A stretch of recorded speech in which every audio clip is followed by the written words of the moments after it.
রাধে রাধে বন্ধুরা, এটা দামোদর মাস। এই মাসটাই হচ্ছে দীপদান করতে হয় ভগবানের উদ্দেশ্যে। তাই আজকের একাদশীও পড়েছে আর আমি দীপদান করি, তাই তোমাদের দেখাচ্ছি ভগবানের কীরকমভাবে আমি দীপদান করি। আগের ভিডিওগুলোতে আছে, তবুও আমি শেয়ার করলাম।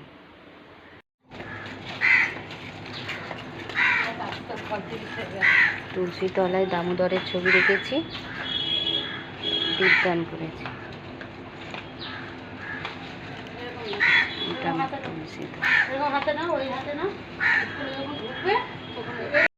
হরে হরে হরে রাম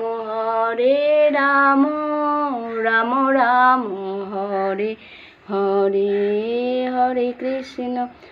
দেখো, চরণে 4 বার, 1 2 3 4, নাভিতে 2 বার, 1 2, মুখমণ্ডলে 3 বার, 1 2 3, সর্বাঙ্গে 7 বার, 1 2 3 4 5 6 7, এরমভাবে ভগবানের দীপদান করতে হয়। এবার 7 বারের বেশি হলেও ক্ষতি নেই, ঠিক আছে? আজ এই পর্যন্ত বন্ধুরা, রাধে রাধে।